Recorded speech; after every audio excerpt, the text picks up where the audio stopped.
안녕하세요. 명예 처방전 구독자 여러분, 저는 세브란스 병원 소화기내과 김도영입니다.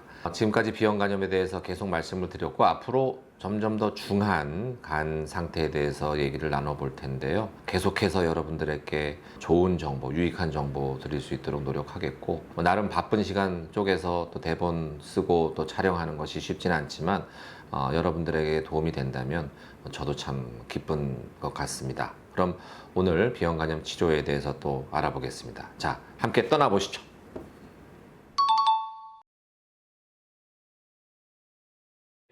이 질문도 환자분들이 아주 많이 하시는 질문이고요. 실제로 저에게 오시는 환자분들 중에 많은 분들이 활동성 간염이라고 들었다, 치료를 받아야 된다고 들었다 해서 이제 오시는 분들이 꽤 많이 있습니다. 자, 활동성 간염을 이제 정의하는 것이 상당히 중요하겠죠. 무엇을 활동성 간염이라고 하는가에 대해서입니다. 다시 한번 그 비형 간염 바이러스의 어떤 생활사를 되짚어 보면요, 비형 간염 바이러스는 트로피즘이라고 하는데 타겟이 있습니다. 딴 데 가서는 안 살고 사람 간세포에서만 가서 살게 돼 있어요. 사람 간세포에 있는 세포 안에 소체를 이용해서 바이러스가 증식을 하는 거죠. 혼자서는 증식을 못하고 사람 간세포를 이용해서 증식을 하는 거기 때문에 꼭 간세포에 들어가야 되는 거예요. 근데 들어가서 얌전히 있으면 괜찮잖아요. 근데 집주인 살림살이 다 깨부시고 새들어 사는 사람이 난리치면 이게 문제가 생기는 거죠. 그래서 증식을 너무 많이 하게 되면 그 자식들이 탈출을 하게 됩니다. 옆에 있는 간세포에도 가게 되지만 과다하게 증식하게 되면 혈액으로 막 흘러나오게 됩니다.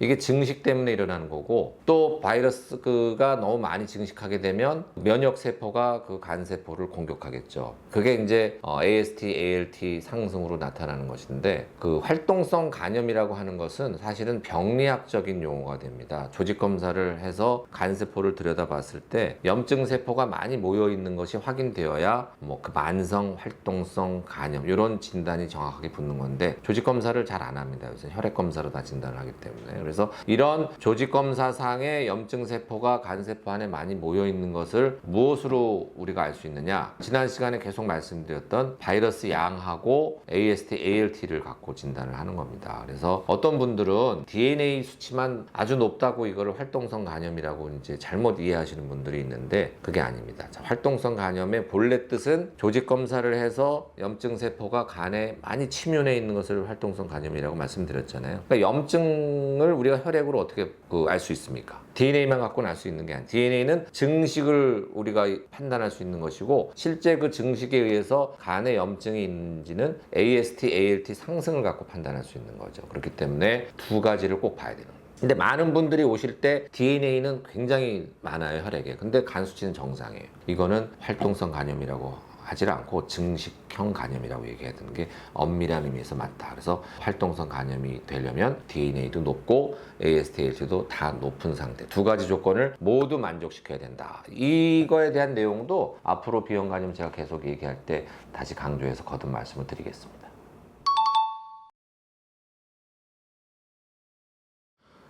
비형 간염 바이러스잖아요. 유전 물질로 된, 이중 가닥으로 된 DNA로 이루어져 있는 게 이 바이러스인데, 바이러스에서 만들어내는 것이 그 단백질이라고 하는 겁니다. 항원, 단백질.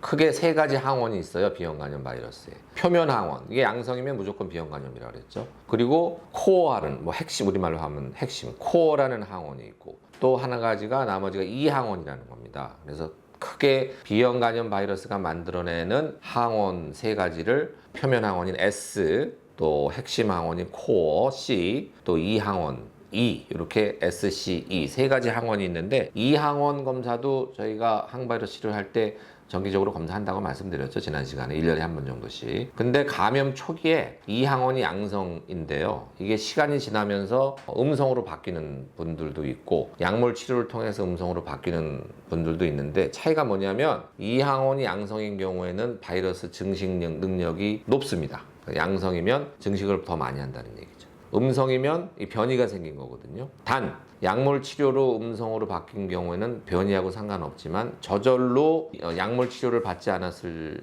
때도 이 항원이 양성에서 음성으로 바뀐 경우에는 바이러스 변이가 생긴 겁니다. 이 항원 음성인 분들은 바이러스 증식이 좀 약화된 겁니다.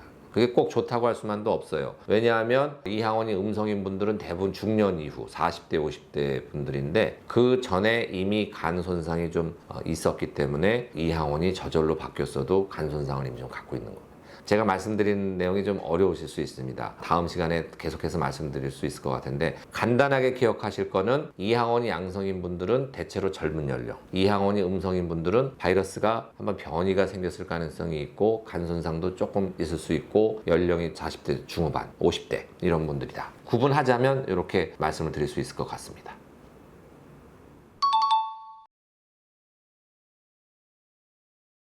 바이러스 감염이 하나도 어려운데 두 개 갖고 있는 분들이 있어요. B형 감염, C형 감염. 두 개를 동시에 갖고 있는 분들이 있습니다. 물론 우리나라에 많지 않습니다. 중복 감염이라고 하는데요. B형 플러스 C형의 중복 감염은 우리나라 그 이웃, 몽골이라든지 우즈베키스탄, 카자흐스탄, 러시아 이런 중앙아시아에 이 중복 감염이 많이 있습니다. 간혹 저도 우리나라에서 이 중복 감염 갖고 있는 분들 드물게 만나는데 두 가지 바이러스를 다 검사를 해야 되죠. 두 개 바이러스가 모두 나오는지를 확인해서 두 개 다 나온다 그러면 치료하기 쉬운 것부터 치료하는 게 좋습니다. 뭐가 더 쉬울까요? C형 간염이 더 치료하기 쉽습니다. 완치도 되고요. 2개월 또는 3개월 약 드시면 C형 간염이 완치가 되기 때문에 C형부터 먼저 없애버리는 거예요. 그 다음엔 B형 간염은 C형 없어졌으니까 단독 감염이 되는 거잖아요. 통상적인 단독 감염처럼 B형 간염도 그렇게 관리하시면 되겠습니다.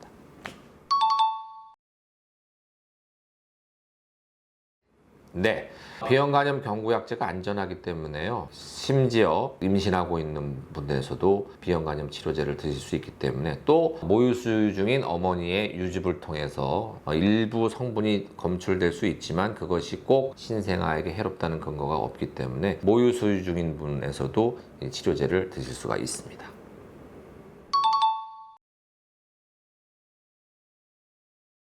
네. 이제 약을 복용하게 되면 체액에 약물 성분이 포함될 수가 있는데 임신 계획 중인 남성분들 안에 B형 간염 치료제를 드셨을 때 혹시라도 정액 안에 그 약물 성분이 들어있어서 임신에 어떤 문제가 되지 않느냐 이렇게 걱정하시는 분들이 있는데 그 영향은 아주 미미하기 때문에 남편분이 B형 간염으로 B형 간염 치료제를 드시고 있을 때 약을 끊지 않고서도 임신을 계획할 수 있습니다. 네, 오늘도 B형 간염에 관련된 아주 좋은 질문에 대해서 제가 나름 성의껏 답변해 드렸는데요. 저희 동영상 보시고 B형 간염 아니더라도 여러 가지 질환에 대한 것들 있으시면 댓글에 올려주시면 찾아보거나 전문가한테 질의해서 답을 달아드리겠습니다. 그럼 오늘도 간편한 생활 보내시고 모든 구독자 여러분들 안녕!